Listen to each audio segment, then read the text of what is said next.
Hey, I am finally back after months. Sorry for this. I was quite busy. I attended RustConf in Seattle. That was super cool. Gave a workshop about running AI models on embedded devices with Rust and met so many great people. Yeah, I can really tell you it's nice to go to sometimes to go to conferences. And especially this still a little bit niche thing of Rust. People are very friendly and open. I mean, to be honest, I can give like talks now there, and I was asked to give a talk at Rust Nation in London next year. And I mean, I'm still new. I'm just 2 years finished with university, so yeah, I'm super pleased that the community is so welcoming. And yeah, that everyone can share what they learned and so on. But today I just wanted to show you a bit about Audioblocks. It's a crate I'm working on for a while now, which didn't get much attention yet, but I like it. It's I enjoy it. I use it in production, and also it's just fun to. It was a fun task to work on. What does it do? It's just a generic audio block that works with all kinds of audio layouts available. Mm, it got way more complicated than I thought. Like, I mean, in terms of how many features are inside of there, how many functions, and so on. So I completely understand when you say it's audio data. Just give me a slice of loads, and it's fine. Then continue do that, right? That's just like I don't know. It's just a fun project for me. But let's have a look at it. So how do we actually add it? It's on crates.io. So go and do cargo add audio blocks in your project.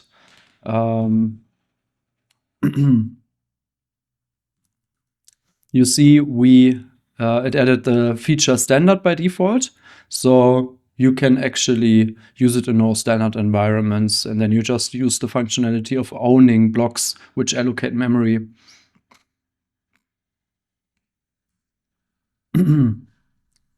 So maybe let's get started with the example here. What does it do? Let's move this up here and maximize the window. What do we have here? It's an Audioblock planar with 2 channels and 512 frames. And then you see we can just process the channels. So you can get channels mute, yeah, beware the S here. So we get an iterator over all channels. And each channel is here a mutable slice of F32s, and then we can do something to it, right? Here we change the gain and reduce it by 50%.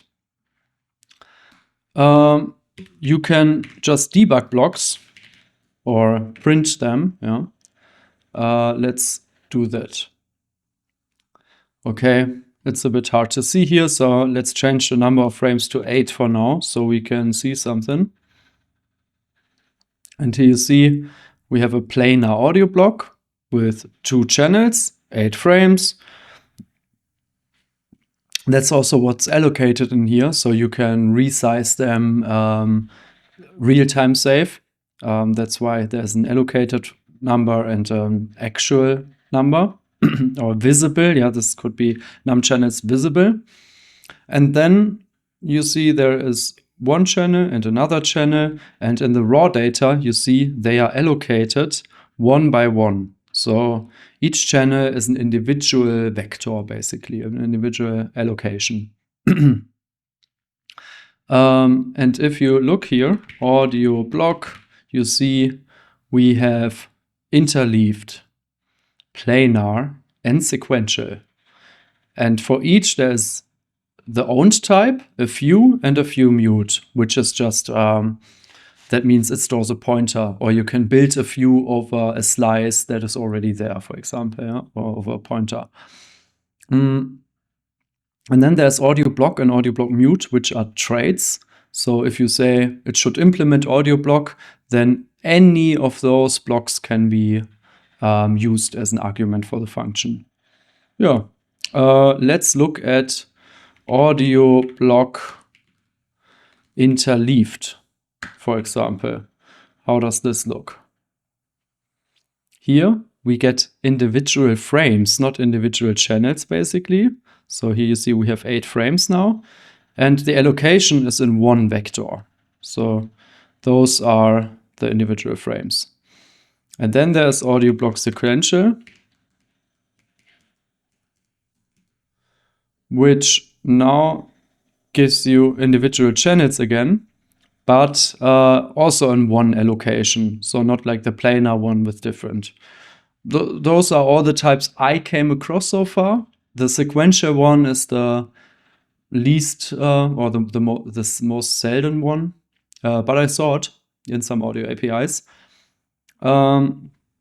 So actually, to visualize this better, or that you understand where they are used, let's say, let's fill the second channel with ones so we can better see how it looks. Block dot, you see we have channel mute. We want to have the first channel. For sample in block channel mute, sample equals 1. So now we fill the first channel with ones. Let's look at this. Okay, that worked, yeah, here.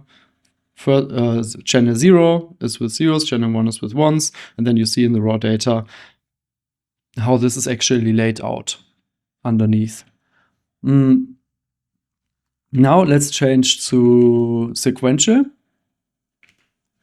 Have a look at this, and you see again channel 0, channel 1, channel 0, channel 1, but this time in the same vector.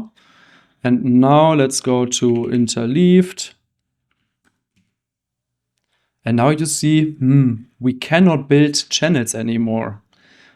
Because, yeah, this function, the direct channel access returns a slice. And this doesn't work for interleaved data.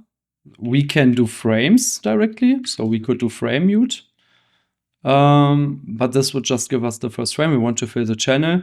That's why there are iterators. And iterators work on any type, no matter which layout, because iterators are a bit, have more functionality. So let's do channel iter mute. So we basically just added iter in here. And now it works. And you see in interleaved data, we get a frame, the second frame, the third frame, and so on. And always the second element here is our 1. So this is the second channel and the first channel. And here you see in raw data, this is why it's called interleaved. Yeah, we always change channel 0, channel 1, channel 0, channel 1, and so on.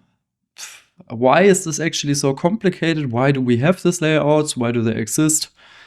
It's just that interleaved data is way more practical for audio streaming, for WAV files. And WAV files, it's like that if you want to build a delay that works over all channels, also there interleaved data makes more sense.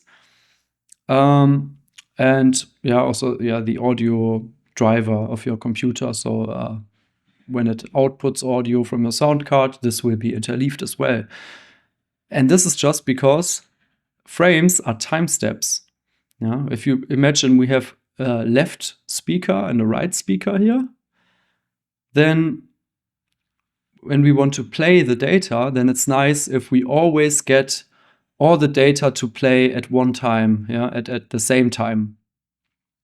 Because if, I don't know, it would stop here, we would not receive new data, we can play all of those at once, yeah? So, for example, it stops here what we receive, so we only receive this.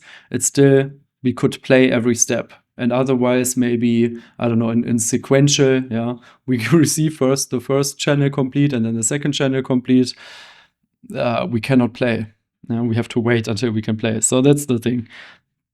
And also in WAV files, imagine, yeah, we only need to load 1 second of the WAV file. Yeah, we don't need to load the whole WAV file. So then we can just go here and suddenly stop and only read till here. And we have 1 second and we have all the channels, so we can play the audio back. If we would have it sequential, we would need to load until here, then skip to there, load again, or it's not that nice anymore to work with. And with now you maybe wonder, why do we have planar then? Planar first is more practical for us to look at, right? So it looks a bit cleaner. It's clear, okay, this is my first channel. And in DSP, we usually use planar data. So when you work with Juice, you will always get it like this, because a lot of audio effects work on a channel base. So if you have an EQ, yeah, and the EQ has a state, and like a normal filter, you need to filter the channel individual. So you have one filter per channel. You cannot use the same, the same biquad, for example, for both channels at the same time. That doesn't work. Yeah, they need to be individual because they have a state and so on. And then it's just practical if you can say, hey, one filter, you get this allocation, yeah, the other filter gets this allocation, and then it works. So it depends. The performance can be better as well in that case. Yeah, so that's like the main reason for those layouts. I hope that was kind of followable, and this makes it kind of nice to work with it. Because now, yeah, we can just change interleaved and whatever and just access the channel always the same way. And the performance of those iterators is actually quite good. Now, yeah, if we are in an audio API that is already existing, let's say we have a process function from somewhere else that we just can fill, and there we get audio data like this. Okay. And now we don't want to work like this. Yeah, maybe they write, hey, it's interleaved. Yeah, and then they also give us the number of channels. So like this. Or they say, hey, no, let's leave it like this. And then you can say here, Audioblock, interleaved view mute. Yes, it's a very long name. I had a lot of thought process going into this. If I want to use it, make it that long, or if I want to make them very short. The thing is, you can always build aliases here, use this as something shorter, so you can make it short, but it's just very clear what is meant. And I didn't want to abstract anything away and write int or whatever, yeah, so I decided to go for this. I see pros and cons for both, to be honest, but I didn't want to end up with something like block int VM or something, so yeah, let's just stick it. And then we say from, and you see, we can do this from a pointer. Do I actually, maybe I've messed up the naming. I thought, yeah, you see, I messed this up. Something I can improve on. Here I called it, that was called from pointer, and in the mute it was called from raw. Whatever. Now we anyways don't want to do from raw right now. We want to do from slice, because that's what we have here, the slice. And then we get our num channels. Maybe let's store it here in a block. Num channels is actually U16, and num frames, we don't know it here. If they don't provide it, it's mostly data.length divided by num channels. Okay. And now, yes, it's a bit lengthy, it's a bit complicated, but it gives us this nice block to work with. So now we can just access the frames, yeah, or have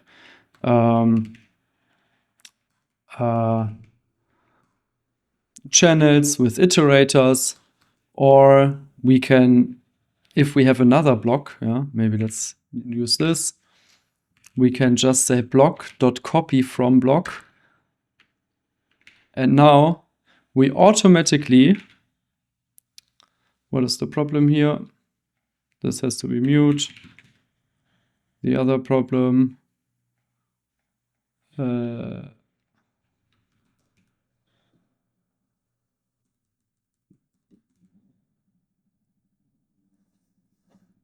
some lifetime issues now, but I did this a couple of times when it was stored somewhere else. It definitely works. I shouldn't name it the same. I'm a good programmer here. I'm a very good programmer. Okay. Yeah, block 2, copy from block. And now it automatically handles the layouts. So now we have our data in a planar layout. As I said, the stuff is still complicated and it's a lot to write, but it's safe. And this is pretty nice. What else can we do? Now, if we change it to the format we want to have, or yeah, obviously you shouldn't allocate here. Yeah, please don't do this. Do this in the struct. This was just to show you. If you want to write your processor, you could do something like this. Let's make this small. Let's look into here. I have an example here as well.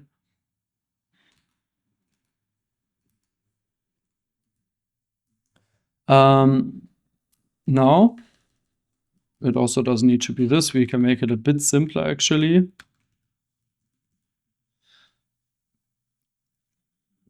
We have a process function with a block that implements Audioblock mute. And Audioblock mute is a trait.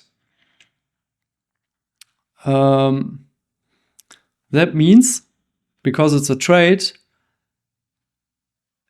any type of block can be put into this function.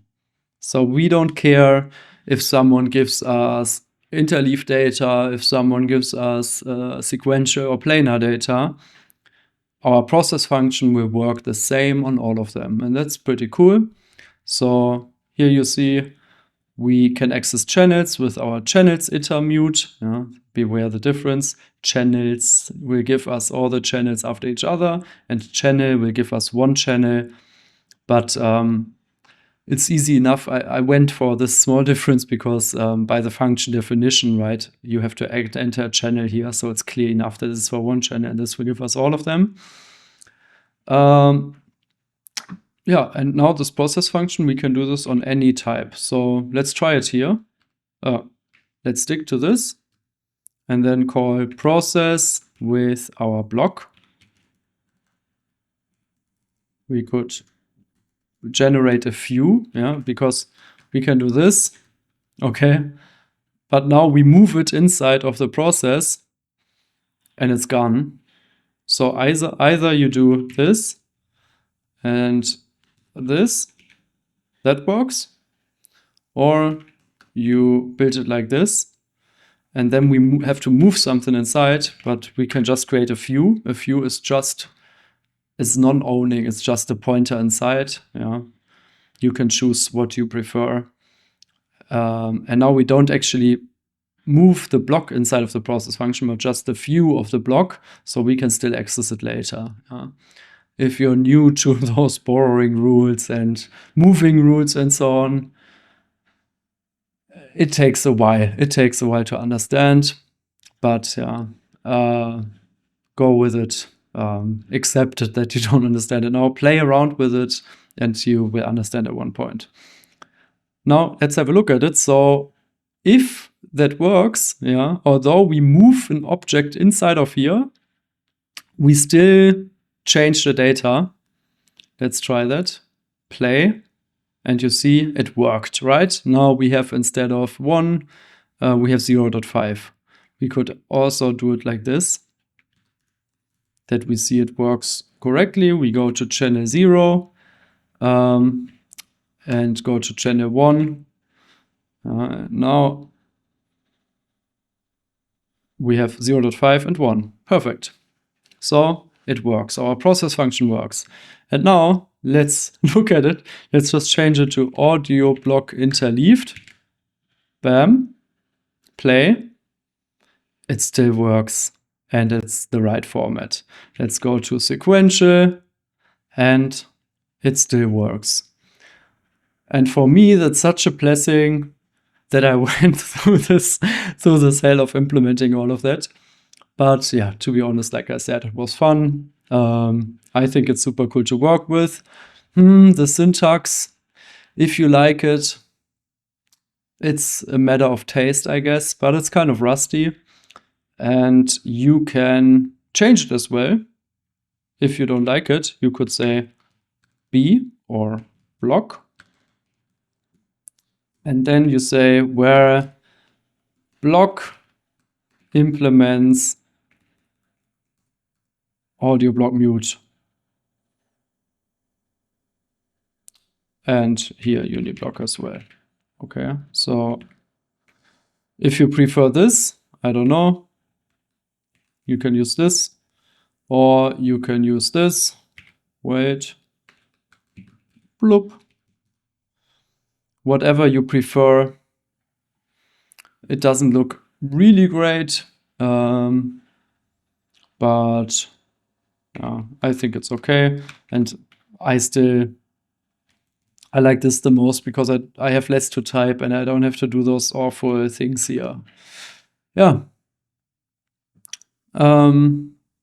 Myself, sometimes I prefer to just do data. Yeah. It's okay, especially if you know what you deal with. But yeah, in our SDK at Acoustics, I'm using this because we have functions. Yeah, we don't know where our clients are using us. So I just have functions through our C interface. We can also take a look at this if you want. I don't want to make advertisement here for the company I'm working for. But just that you see the interface, how I use that. Bloop, bloop.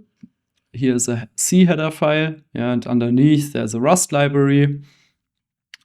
Let's have a look. Let's find the process functions. Okay. And here you see you can call our SDK with process planar or process interleaved. And then our whole processor runs with whatever you send inside, yeah, the whole AI processing. And for me, that was kind of practical. I liked it. I don't need to think anymore. I just access the channels and I know it's a channel. Yeah, I hoped you learned a little bit. Slowly, we understand things here. Yeah. Maybe here, if you want to write this in one line, you can also do block.channel_iter_mute. Again, very rusty. For each sample, and then sample equals 1. Okay, that's then a one-liner. Or what do I have for ops? Copy from block. We had this. Enumerate. Yeah, you can use enumerate, which is also kind of cool. What is in here?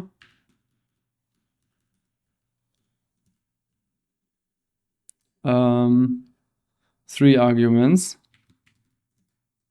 Okay, we get.